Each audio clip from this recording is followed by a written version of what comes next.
ओम शांति। आज हम 12 जनवरी 2026 की मुरली के जो गहरे संदेश हैं उनको समझने की कोशिश करेंगे। जी बिल्कुल। जो लोग शायद पहली बार सुन रहे हैं उनके लिए बता दूं कि मुरली ब्रह्मा कुमारीज के रोज के आध्यात्मिक ज्ञान का स्रोत है और ये हमें जीवन जीने की कला सिखाती है। आज की मुरली तो एक तरह से कहें तो आध्यात्मिक योद्धा बनने की ट्रेनिंग गाइड जैसी है। ट्रेनिंग गाइड, सही कहा। ये पहले हमारे सबसे बड़े दुश्मन की पहचान कराती है, फिर उसे हराने का हथियार देती है और अंत में बताती है कि जीत के बाद का जीवन कैसा दिखेगा। तो चलिए इस सफर पर आगे बढ़ते हैं। मुरली का सार एक बहुत ही शक्तिशाली विचार से शुरू होता है। जी। मीठे बच्चे, तुम्हें पावन दुनिया में चलना है, इसलिए काम महाशत्रु पर जीत पानी है, काम जीत जगत जीत बनना है।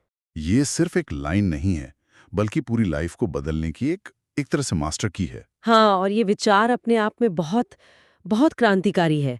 काम जीत जगत जीत। काम जीत जगत जीत मतलब एक विकार पर विजय पाना पूरी दुनिया पर विजय पाने जैसा है। बाबा यहाँ पवित्रता और विश्व पर विजय के बीच एक सीधा अटूट संबंध दिखा रहे हैं। अच्छा। वो समझाते हैं कि दुनिया असल में दो अवस्थाओं से गुजरती है। एक है पवित्र निर्विकारी दुनिया, जिसे स्वर्ग या दिन कहते हैं, और दूसरी है अपवित्र विकारी दुनिया, जिसे नर्क या रात कहा जाता है। हम आत्माएं सीढ़ी उतरते उतरते उस दिन से इस रात में आ गए हैं। और बाबा ने आज मुरली में इस रात का, इस गिरावट का जो सबसे बड़ा कारण बताया है वो है काम महाशत्रु। जी। यह एक बहुत बड़ा दावा है कि सिर्फ एक विकार पर जीत पाना पूरी दुनिया को जीतने जैसा है। पर एक सवाल है, क्या यह सिर्फ शारीरिक पवित्रता की बात है या इसका कोई गहरा मनोवैज्ञानिक पहलू भी है? बहुत बहुत गहरा सवाल पूछा आपने। जैसे क्या ये हर तरह की इच्छाओं पर नियंत्रण की बात है जो हमें बाहरी दुनिया का गुलाम बनाती हैं? बिल्कुल। ये सिर्फ शारीरिक पवित्रता तक सीमित नहीं है। ताम यहाँ एक प्रतीक है हर उस इच्छा का, हर उस आसक्ति का जो हमें बाहर की ओर खींचती है। अच्छा। जो हमें दूसरों पर और चीजों पर निर्भर बनाती है। जब हम इन इच्छाओं के गुलाम होते हैं तो हम जगत के गुलाम होते हैं। सही बात है। इसीलिए बाबा कहते हैं कि इसी एक विकार के कारण घर घर में अशांति और हाहाकार है और इंसान की सारी क्वालिफिकेशन, सारी डिग्रियां सब बेकार हो जाती हैं। जब आप अपनी इच्छाओं के मालिक बन जाते हैं तब आप असल में जगत के मालिक बनते हैं। अच्छा, तो ये आत्म स्वामित्व की बात है और बाबा इसे आत्मा के चरित्र से भी जोड़ते हैं ना? हाँ, और ये चरित्र वाली बात बहुत गहरी है। कैसे? क्योंकि समाज में हम चरित्र को अक्सर बाहरी कर्मों से जोड़ते हैं, जबकि बाबा इसे सीधे आत्मा की मूल अवस्था पवित्रता से जोड़ रहे हैं। आत्मा अविनाशी है, उसे आग नहीं जला सकती, लेकिन इन्हीं विकारों के कारण वो पुण्य आत्मा से पाप आत्मा बन जाती है। अच्छा। और इस बिगड़े हुए चरित्र को सुधारने के लिए मुरली में एक बहुत सुंदर शब्द इस्तेमाल हुआ है, ईश्वरीय गवर्नमेंट। ईश्वरीय गवर्नमेंट? हाँ, ये वो सरकार है जिसका काम ही आत्माओं को फिर से पवित्र बनाकर देवता बनाना है। ये एक फंडामेंटल शिफ्ट है कि चरित्र बाहर नहीं भीतर से बनता है। तो बाबा ने पवित्रता को सबसे ऊंचा चरित्र बताया है और यही हमारा लक्ष्य है। जी। लेकिन हम खुद को कैसे जांचें कि हम इस रास्ते पर हैं भी या नहीं? दिलचस्प बात यह है कि मुरली में इसके लिए एक बहुत सुंदर सेल्फ टेस्ट दिया गया है, एक सवाल के रूप में। बिल्कुल। और वो सवाल है, हर एक अपनी एक्टिविटी से कौन सा साक्षात्कार सबको करा सकते हैं? और इसका जवाब? जिसका जवाब एक सुंदर रूपक में छिपा है, मैं हंस हूँ या बगुला हूँ। हंस और बगुला। हाँ, ये हर कोई अपनी रोज की एक्टिविटी से खुद को और दूसरों को दिखा सकता है। ये रूपक तो बहुत आम है, पर बाबा के नजरिए से इसका क्या अर्थ है? देखिए, बाबा समझाते हैं कि हंस कभी किसी को दुख नहीं देते। उनकी हर एक्टिविटी में सुख और शांति होती है। वो हमेशा ज्ञान रत्न चुगते हैं, मतलब व्यर्थ की बातों को छोड़कर सार को ग्रहण करते हैं। और बगुले? जबकि बगुले, जो विकारी स्वभाव के प्रतीक हैं, वे दूसरों को दुख देते हैं। उनकी बातों में, उनके कर्मों में चुभन होती है। तो ये हमारी चाल चलन से हमारी आंतरिक स्थिति का एक लाइव डेमो है। लेकिन क्या ये सिर्फ दुख देने या ना देने तक ही सीमित है? मतलब हंस की कोई और खासियत भी तो होती है। हाँ, और वही इस रूपक का सबसे गहरा पहलू है। हंस की एक और खासियत होती है, विवेक। विवेक? जिसे नीर शीर विवेक कहते हैं, पानी और दूध को अलग करने की क्षमता। तो ये सिर्फ दुख देने या न देने की बात नहीं है। अच्छा। ये जीवन के अनुभवों से, बातों से ज्ञान के मोती चुनने की क्षमता है। जबकि बगुला बिना सोचे समझे सब कुछ निगल जाता है।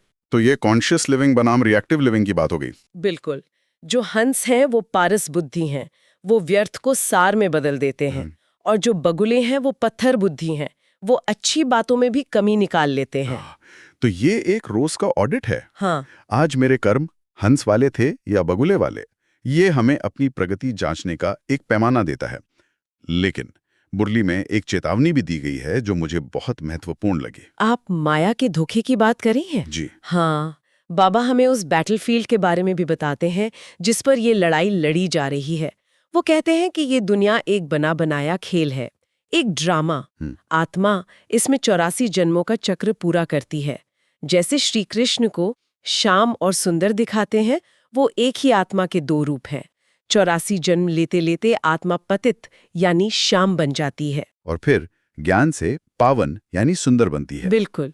और इसी खेल में माया के धोखे इतने गुप्त हैं कि बाबा कहते हैं आज जो महारथी हंस कहलाते हैं वे कल बगुला बन सकते हैं। जी, इसमें देर नहीं लगती। और इसका जो कारण बताया गया है वो लाइन मुझे बहुत चौंकाने वाली लगी।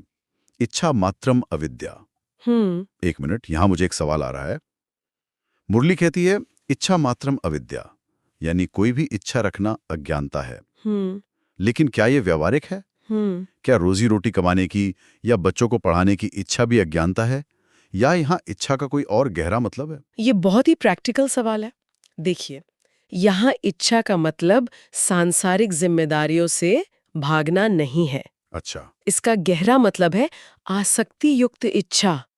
वो इच्छा जो पूरी ना होने पर दुख दे, जो हमें किसी व्यक्ति, वस्तु या परिणाम का मोहताज बना दे। अच्छा। जो हमें बांध ले। हाँ। मुझे ये मिलना ही चाहिए, ऐसा होना ही चाहिए। ये जो चाहिए का कांटा है, यही अविद्या का यानी माया का प्रवेश द्वार है।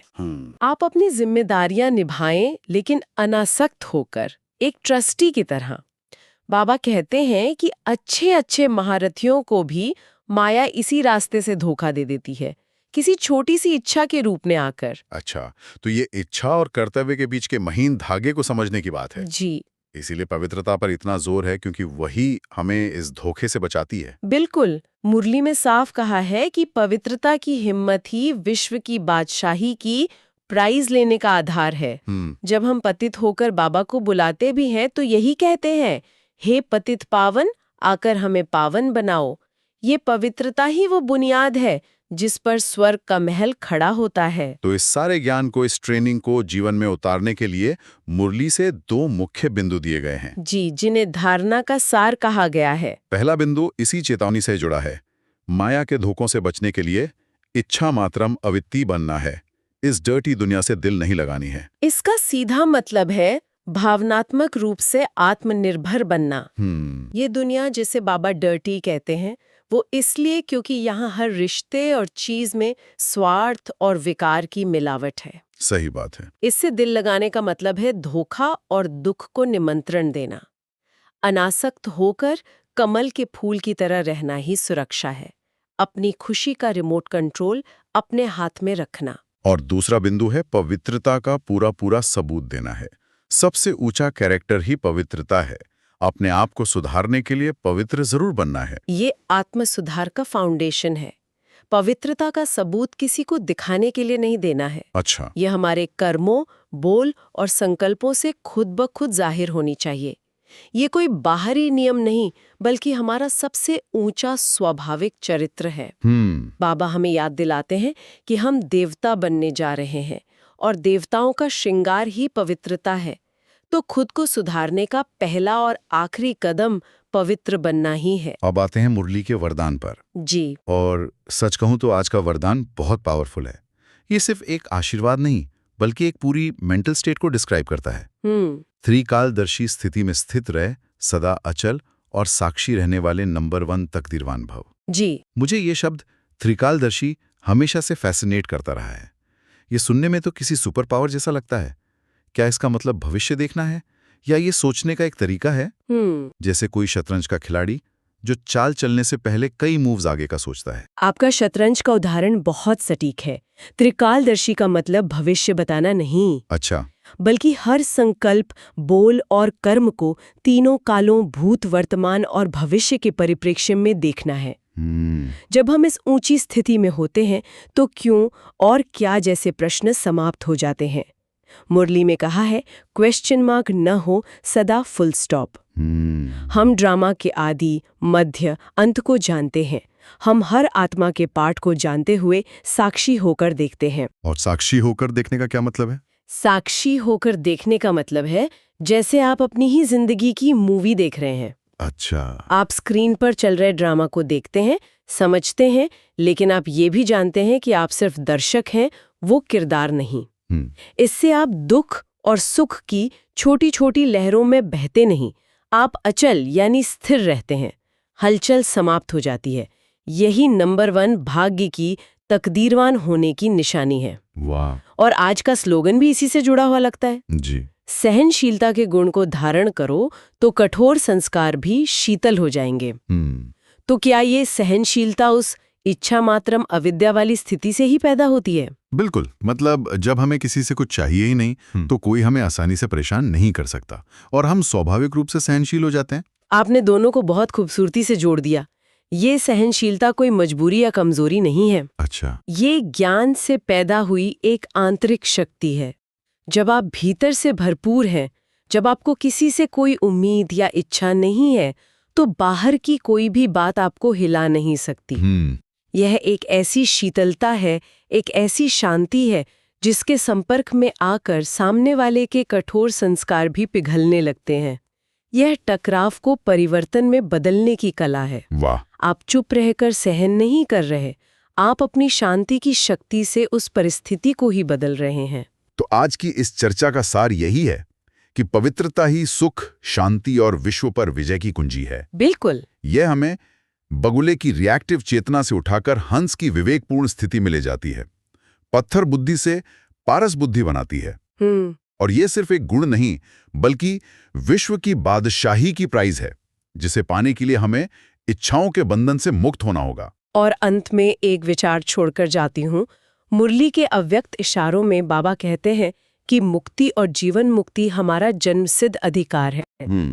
तो सोचने की बात यह है कि इस ज्ञान के प्रकाश में, इसी क्षण, इसी जीवन में जीवन मुक्ति की स्थिति का अनुभव करने का वास्तविक अर्थ क्या हो सकता है? ओम शांति।